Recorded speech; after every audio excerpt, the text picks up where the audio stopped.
눈이 와서 미끄러운데 불구하고 또 새벽을 깨우셔서 감사드립니다. 초막절 기간에는 두 가지 아주 중요한 의식이 진행이 됩니다. 하나는 성전 제단에 물을 붓는 의식입니다. 첫째 날부터 일곱째 날까지 하루에 한 번씩 제사장들이 성전에서 수문을 통과하여 실로암 연못에 가서 금주전자에 물을 떠서 와서 예루살렘 성전에 돌아와서 제단 옆에 있는 대야에 물을 붓는 의식을 행합니다. 물을 붓는 의식은 하나님께서 광야 생활 중에 풍성한 물을 주신 것과 또 가나안 땅에서 최근에 비를 주신 것을 감사하고 다가오는 해에 비를 구하는 일종의 감사와 기도입니다. 또 하나 의식이 여인들의 뜰에서 등불을 밝히는 의식입니다. 성전은 보시면 구간이 있습니다. 이방인의 뜰이 있고 그리고 여인의 뜰이 있습니다. 정해진 장소에서만 기도할 수 있습니다. 여인의 뜰이 있습니다. 여인의 뜰에 보시면 네 모퉁이에 있는 4개의 큰 금초대에 불을 밝히는 것입니다. 왜 금초대에 불을 밝힐까요? 무엇을 기념하기 위해서? 광야 시절에 하나님께서 어떻게 인도했습니까? 밤에는 불기둥으로 그들을 보호하시고 따뜻하게 인도했다는 것을 기념하기 위해서 등불을 밝히는 의식을 행합니다. 예수님이 여인의 뜰에서 금초대에 불을 밝히는 의식을 행할 때 자신의 두 번째 정체성을 선언하십니다. 12절이죠. 예수께서 또 말씀하여 이르시되 나는 세상의 빛이니 나를 따르는 자는 어둠에 다니지 아니하고 생명의 빛을 얻으리라. 요한복음에 나는 무엇이다 7번 주님이 자신의 정체성을 밝히십니다. 에고 에임이라는 표현입니다. 곧 내가 하나님이다, 그런 의미가 되어집니다. 첫 번째는 생명의 떡이다라고 말씀하십니다. 두 번째는 내가 세상의 빛이다 라고 자신의 정체성을 선언하십니다. 그런데 이미 예수님께서 1장과 3장에서 자신이 세상의 빛으로 오심을 말씀하셨습니다. 1장 4절, 5절, 6, 9절 보시면 그 안에 생명이 있었으니 이 생명은 사람들의 빛이라. 빛이 어둠에 비치되 어둠이 깨닫지 못하더라. 참빛 곧 세상에 와서 각 사람에게 비추는 빛이 있었나니. 자, 3장 19절 20절입니다. 그 정죄는 것이니 곧 빛이 세상에 왔을 때 사람들이 자기 행위가 악함으로 빛보다 어둠을 더 사랑한 것이니라. 악을 행하는 자마다 빛을 미워하며 빛으로 오지 아니하나니 이는 그 행위가 드러날까 함이요. 예수님은 사람들을 구원하기 위해서 세상에 오신 빛입니다. 근데 빛으로 오신 예수님께 사람들이 나오지 않습니다. 이유가 뭡니까? 어두움을 더 사랑하기 때문입니다. 여러분, 지금 이 세상이 어떤 세상입니까? 흑암의 권세가 통치하는 세상입니다. 어둠의 권세가 통치하는 세상입니다. 사탄은 여러분 거짓과 속임수에 능한 자입니다. 세상 모든 사람들이 어둠과 무지 가운데 살고 있는 것입니다. 어둠이 있다는 건 뭡니까? 앞을 보지 못한다는 겁니다. 보이지 않는 겁니다. 방황하는 겁니다. 모든 인생은 여러분 어떻게 됩니까? 마지막에 결론이 지옥에 떨어지는 거예요. 그 앞이 보이지 않는 거예요. 내 인생의 마지막 결론이 지옥이다. 이게 보이지 않는 겁니다. 그러니까 행복하게 잘 살고 있는 것처럼 여기고 있는 것입니다. 세상은 어두움과 무지가 통치하고 있습니다. 여러분, 지금 우리나라를 보면은 흑암의 권세가 통치하는 게 명확하게 보이고 있습니다. 지금 우리나라 벌어지고 있는 일 가만히 보십시오. 어둠과 무지가 통치하겠다는 것을 확연하게 보여주고 있습니다. 법과 질서가 온전하게 작용하고 있습니까? 공의와 정의가 온전하게 작용하고 있습니까? 그렇지 않은 것을 보고 있습니다. 그런데 사람들이 그것을 올바르게 분별하고 판단하고 가고 있습니까? 그렇지 않습니다. 왜? 어둠 속이기 때문에. 어둠 속이기 때문에 사람들은 모릅니다. 보이지가 않는 것입니다. 거짓과 속임수가 난무하지만 어둠과 무지 속에 있기 때문에 밝히 보지 못하고 있는 것입니다. 우리들도 여러분 흑암의 권세 가운데 살고 있었는데 우리 주님께서 주님을 믿음으로, 주님을 따름으로 우리는 흑암의 권세에서 건짐을 받은 사람들입니다. 골로새서 1장 13절 14절 그가 우리를 흑암의 권세에서 건져내사 그의 사랑의 아들의 나라로 옮기셨으니 그 아들 안에서 우리가 속량 곧 죄사함을 얻었도다. 우리는 여러분 흑암의 권세에서, 어둠의 권세에서, 무죄의 권세에서 그 사랑의 아들의 나라로, 하나님의 나라로, 하나님이 통치한 나라로 옮김을 받았다라고 말씀하고 있습니다. 그래서 여러분, 예수님을 통해서 모든 것들을 밝혀볼 수 있고 하나님을 통해서 모든 것을 밝혀볼 수가 있습니다. 그래서 칼빈이 기독교 강요에서 하나님을 아는 지식을 먼저 말합니다. 모든 인생은 하나님을 올바로 알 때만이 자신의 존재를 알 수가 있다는 것입니다. 하나님의 존재를 알아야지만 세상도 분명히 알 수가 있다는 것입니다. 그래서 예수님을 통해서 우리는 세상을 밝히 볼 수가 있다는 것입니다. 예수님이 생명의 빛, 세상의 빛, 그러니까 예수 안에 거할 때만이 우리 안에 어둠의 요소가 발견되어지고 어둠의 요소를 물리칠 수 있고 밝히 볼 수 있고 밝히 분별할 수 있고 밝히 판별할 수가 있다는 사실입니다.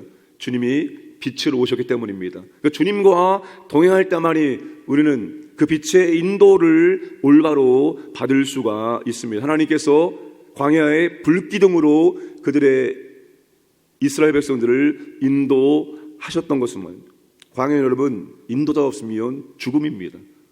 광야는 절대로 인도자 없이 나아가면 죽게 되어 있습니다. 그게 광야입니다. 하나님께서 밤에는 불기둥으로 그들이 갈 길을 밝히심으로 그들이 떨어지지 아니하고 올바로 걸어갈 수 있습니다. 빛 대신 주님의 인도를 받을 때만이 우리도 이 흑암의 권세가 통치하는 세상 가운데서 가야 할 길로 올바로 나아갈 수가 있습니다. 주님, 내 인생을 인도하여 주옵소서. 어디로 가면 좋을까요? 항상 주님께 우리의 인생길을 비춰줘서 인도해 주실 것을 간구해야 합니다. 자, 예수님이 자신을 세상의 빛으로 선언하자 바리새인들이 예수님의 증거가 참되지 않다라고 반박합니다. 이유는 모세 율법에 의하면 증언이 신뢰받기 위해서는 두세 사람의 증언자가 있어야 되는데 예수님 홀로 증언했기 때문에 참되지 않다라고 반박을 한 것입니다. 그러자 예수님께서 나는 홀로 말해도 내 증언은 참되다라고 말씀을 하고 있습니다. 세 가지 이유에서 그렇습니다. 첫째, 14절 예수께서 대답하여 이르시되 내가 나를 위하여 증언하여도 내 증언이 참되니 나는 내가 어디로 오며 어디로 가는 것을 알거니와 너희는 내가 어디서 오며 어디로 가는 것을 알지 못하니라. 예수님은 자신이 어디서 오며 어디로 가는지 아신다는 것입니다. 예수님은 하나님께로부터 오셨고 이 땅의 사명이 끝나면 하나님께로 다시 가실 것입니다. 주님만이 그것을 잘 아십니다. 두 번째, 15절 16절 너는 육체를 따라 판단하는 나는 아무도 판단하지 아니하노라. 만일 내가 판단하여도 내 판단이 참되니 이는 내가 혼자 하는 것이 아니요 나를 보내신 이가 나와 함께 계십니다. 바리새인들은 사람의 외모로 육체로 잘못된 기준으로 판단하지만 주님은 그렇게 판단하지 않는다는 것입니다. 그리고 홀로 판단하지 않고 예수님 보내신 하나님과 함께 판단하기 때문에 주님의 증언은 참되다 말씀하십니다. 세 번째 이유는 18절 내가 나를 위하여 증언하는 자가 되고 나를 보내신 아버지도 나를 위하여 증언하시느니라. 모세 율법에 의해서 두세 증인이 있어야지만 참된 증인인데 주님도 증언자가 두 분 계십니다. 주님 자신과 하나님 아버지가 증언자이기 때문에 주님의 증언은 참될 수밖에 없다는 겁니다. 여러분, 사람은 거짓을 말할 수 있고 또는 정확히 볼 수 없기 때문에 반드시 증언자가 필요합니다. 사람은 진리를 말할 수 없기 때문에 반드시 증언자가 필요합니다. 세상에 어떤 사람이 내가 진리를 말한다고 할 수 있습니까? 여러분, 세상에 진리를 말할 수 있는 사람은 아무도 없습니다. 그래서 사람은 반드시 두세 사람 이상의 증언자가 필요한 것입니다. 그러나 주님은 여러분 증언자가 필요 없습니다. 그분이 진리이기 때문에, 진리를 말하시는 분이기 때문에 주님에게는 증언자가 필요가 없습니다. 여러분, 예수님은 하나님의 완전한 계시입니다. 우리가 하나님이 어떤 분이신지를 알기 원한다면 주님을 보면 됩니다. 율법의 온전한 의미가 무엇인지를 알기 원하면 주님의 삶을 보면 됩니다. 주님은 이 땅에 하나님의 완전한 계시로 오신 것입니다. 주님을 보면은 하나님이 보이고 주님을 보면은 율법이 무엇을 의미하는지를 명확하게 볼 수가 있습니다. 그래서 주님의 증언은 참됩니다. 그리고 그 주님의 증언은 우리를 어디로 인도하는가 하면 아버지께로 인도하는 것입니다. 내가 길이요 진리요 생명이니 나로 남지 않고는 아버지께로 갈 자가 없다. 아버지께로 할 수 있는 유일한 길, 참된 길, 오직 한 길이 예수 그리스도입니다. 여러분, 우리는 그분을 통해서, 예수님을 통해서 하나님을 아는 겁니다. 하나님 어떤 분이시지요? 여러분, 하나님은 어떤 분이신지 알려면 예수님을 보면 되는 거예요. 복음서에 나와 있는 예수님의 삶을, 예수님의 말을, 예수님의 행동을, 예수님의 사역을 보면 우리 하나님이 어떤 분이신지를 온전히 알 수가 있습니다. 예수님은 하나님의 완전한 계시이기 때문에 그분은 우리를 하나님 아버지께로 인도하는 거예요. 그래서 그 아버지와 온전하고 친밀한 교제 가운데 하나님 우리에게 날마다 풍성한 은혜를, 생수를 우리 가운데 마시게 하시는 것입니다. 예수님의 모든 말씀은 참된 진리이고 그 진리는 우리를 아버지께로 인도한다는 사실입니다. 그러면 우리가 날마다 예수님의 안내를 받아야 되고 예수님의 지도를 받아야 되고 예수님의 말씀을 들어야 되는 것입니다. 그분이 우리의 목자가 되시기 때문에 양은 목자의 음성을 들을 때만이 올바로 나아갈 수 있기 때문입니다. 사랑하는 여러분, 예수님과 늘 이러한 교제의 삶을 사시길 바랍니다.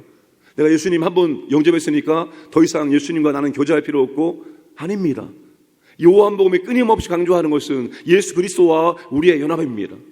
그분이 포도나무에 우리가 가집니다. 그분에게 붙어 있을 때만이 열매가 맺혀지지 그분을 떠나서는 절대로 열매를 맺을 수가 없습니다. 그러니까 우리의 삶에, 우리 마음의 중심에 예수 그리스도가 항상 계셔야 되고 그 예수 그리스도 믿는 믿음으로 살아가는 게 신앙생활입니다. 오늘 또 주님과 동행하시는 복된 날을 살아가시기를 주님의 이름으로 축복합니다.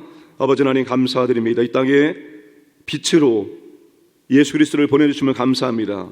우리 모두가 흑암의 권세에서 사탄의 지배를 받고 있었습니다. 어둠 속에 살면서도 그것이 어둠인지를 모르고 죄악 가운데 살고 있었습니다. 우리를 흑암의 권세에 선전해서 그 사랑의 아들로 옮겨주시고 이제는 빛 되시는 예수님과 동행하고 예수님의 안내와 인도를 받게 하심을 진실로 감사드립니다. 날마다 빛 되신 주님을 따라감으로 어둠에 거하지 않게 하시고 거짓에 속지 않게 하시고 참된 길로 나아감으로 아버지 날마다 교제하는 삶을 살아갈 수 있도록 은혜를 베풀어 주옵소서. 아버지 하나님, 특별히 설 명절을 맞이해서 고향에 내려가신 성도님들, 또 오늘 내려가시는 모든 성도님들, 하나님께서 가는 길을 보호하시고 안전케 해주시고 가족과 아름다운 교제 나누게 하시고 믿지 않은 가족에게 복음을 증거할 수 있도록 은혜를 베풀어 주옵소서. 오늘도 황인의 모든 가족들을 하나님께서 불꽃 같은 눈동자로 지켜주시고 보호하시고 인도해 주시고 하나님의 은혜와 사랑을 경험할 수 있도록 복을 내려주시고 오늘도 새벽을 껴 기도하는 주님의 자녀들에게 함께 해주시고 하나님 아버지 간절한 기도에